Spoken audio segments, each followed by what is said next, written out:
তোমাদেরকে বাংলার আরো একটি পুরনো রান্না শেয়ার করছি, যার নাম বেগুনের পাক কিংবা খগিনা বা খাগিনা। এখানে আমি দুটো বড় সাইজের বেগুন নিয়েছি, সেগুলোকে ডুমো ডুমো করে কেটে জলে ভিজিয়ে রেখেছিলাম, জল ঝরিয়ে দিয়েছি। এখানে আমি বড় চামচের 1 চামচ কালো জিরে নিয়েছি, আর এই কটা শুকনো লঙ্কা নিয়েছি। মানে বাড়িতে রান্নাঘরে এমনি প্লেন যে শুকিয়ে যায় লঙ্কাগুলো, গ্রিন লঙ্কা, সেটাই নিয়েছি। কেউ চাইলে বাজারে শুকনো রেড যে লঙ্কাগুলো একদম, সেগুলোও দিতে পারে। কড়াইটা আমি আগেই বসিয়ে দিয়েছিলাম, তেল গরম হয়েছে, তার সঙ্গে তেল আমি সর্ষের তেল ব্যবহার করেছি আর নুন দিয়ে রেখেছি। এই রান্নাটি বহুল প্রচলিত না হলেও বাংলার একটি পুরনো রান্না। রুটি এবং ভাতের সঙ্গে খুব উপাদেয় লাগে, একটু তেল বেশি লাগে।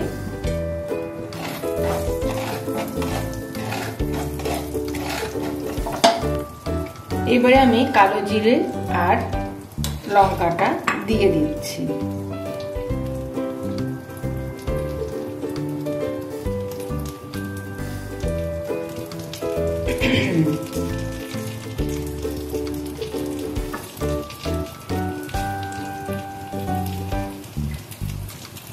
কালো জিরেটা ভাজা ভাজা হলে আমি কেটে রাখা ধুয়ে রাখা বেগুনটা দিয়ে দেব।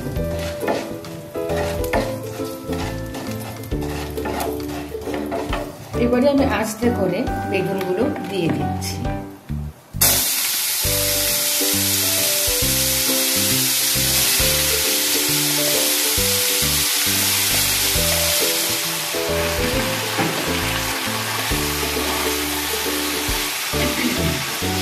খুব ভালো করে নাড়িয়ে আমি বেগুনটা ঢাকা দিয়ে দেবো সফট হওয়ার জন্য।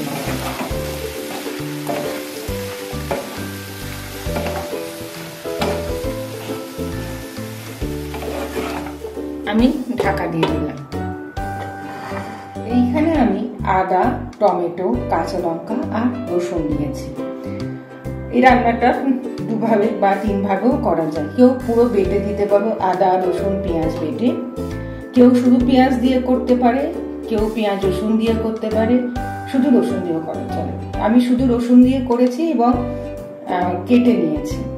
এখানে আমি 8টার মতন রসুন নিয়েছি আর 4টে কাঁচা লঙ্কা আর বড় চামচের 1 চামচ আদা পেস্ট আর 1টাই টমেটো।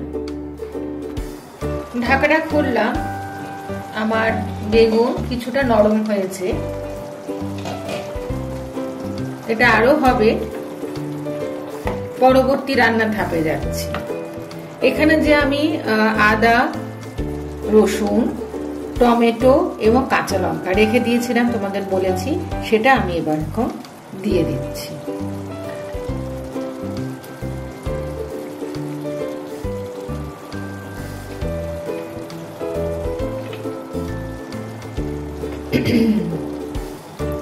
তোমাদের একটা কথা বলি, এটা বললাম না নানা রকম পদ্ধতিতে করা যায়। মশলা তো কি যে যেভাবে পারো সেভাবেও দিতে পারো, সেটা আমি তোমাদের বললাম। বেটে দিতে পারো, পেঁয়াজ দিতে পারো, রসুন দিতে পারো, নাও দিতে পারো, মানে যে কোনো একটা দিতে পারো। আমার মতো শুধু রসুন দিতে পারো। আর একটা হচ্ছে বেগুনকে গোল গোল করে চাকা চাকা করে ভেজে তারপর এরকম করে দেবে। একটা ভাজা হয়তো রেখে দিলে, সবার শেষে গ্রেট করে দিলে। কিন্তু তোমাদের কিন্তু এইরকম ঘন্ট জিনিসটা হবে, মানে এটা আরো আমি ঘন্ট করব, মানে একদম কাঁচ হয়ে যাবে জিনিসটা। খেতে খুবই উপাদেয় লাগে রুটি এবং গরম ভাত দিয়ে। যারা আমরা বেগুন ভালোবাসি তারা অবশ্যই এটা ট্রাই করে দেখতে পারো। তবে হ্যাঁ, অনেকের আছে অ্যালার্জি আছে, তারা হয়তো খেতে পারে না, তারা এই স্বাদ থেকে হয়তো কিছুটা বঞ্চিত হবেন। এইখানে আমি একটা ডাস্ট মশলা নিয়েছি, যেখানে আছে জিরে, ধনে, হলুদ আর গরম মশলা আর গোলমরিচ, সঙ্গে একটুখানি নুন। এটা আমি দিয়ে দিচ্ছি।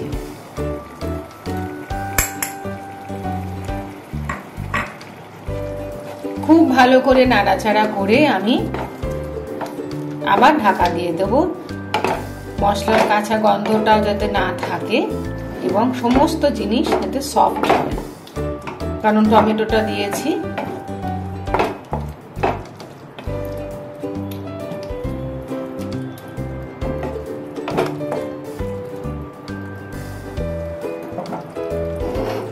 সঙ্গে আমি একটুখানি মিষ্টি দেব, খেতে খুব ভালো হয় এই রান্নায় পরে। সাধারণত আমি রান্নায় মিষ্টি দিই না, তবে এই রান্নাতে কিন্তু পড়বে। আমি যেহেতু বাড়িতে গুড় ব্যবহার করি, আমি গুড় দিলাম। আমার এই গুড়টার মধ্যেও নুন ভাগটা বেশি আছে, তাই আমাকে নুনটা বুঝে শুনে দিতে হলো। ঝাল নুন সবটাই তোমরা তোমাদের কোয়ান্টিটি এবং কতটা খেতে পারো তোমরা সেই হিসাবে নেবে, সেটা বলার কিছু নেই। তাই আমি গুড় দিয়েছি। তোমরা বাড়িতে যারা গুড়ের বদলে চিনি খাও সেটা অবশ্যই দেবে, ভালো লাগবে। আমি সাধারণত রান্নায় মিষ্টি ব্যবহার করি না, তবে কিছু কিছু রান্নায় একটু মিষ্টি দিলে খেতে ভালো লাগে। তবে যাদের একদম মিষ্টি খাওয়া বারণ তারা হয়তো অ্যাভয়েড করবে। ঢাকা দিয়ে দিলাম।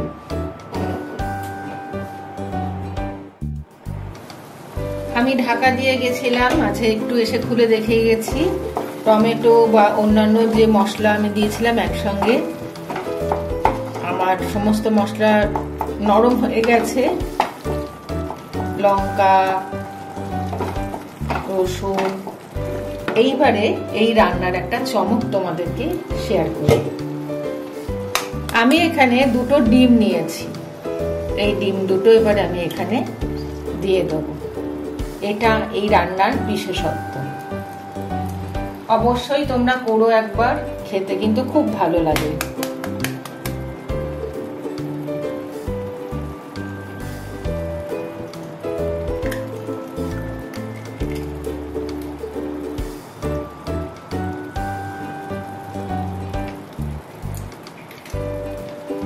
আমি এটাকে খুব ভালো করে এবার নাড়াবো।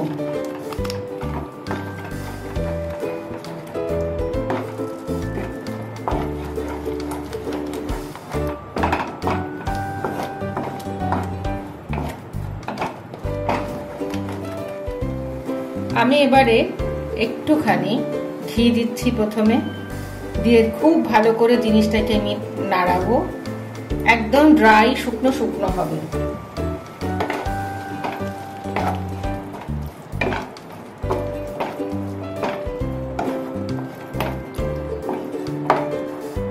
দিয়ে আমি মিনিট 5 মতন ঢেকে দেবো জিনিসটা।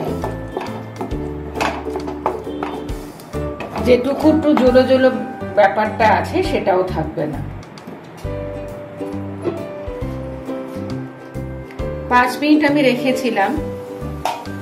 মোটামুটি আমার যে অসুস্থ ব্যাপারটা নেই, ড্রাই হয়ে গেছে। তোমরা চাইলে আরো ড্রাই করতে পারো।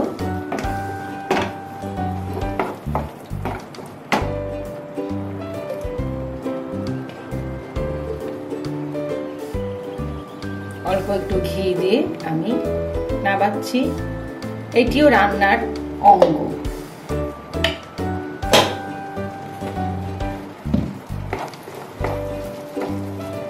তৈরি হয়ে গেছে আমার বাংলার অতি সুস্বাদু একটি রান্না, বেগুনের পাক কিংবা খগিনা বা খাগিনা, যেরকম বলো আর কি।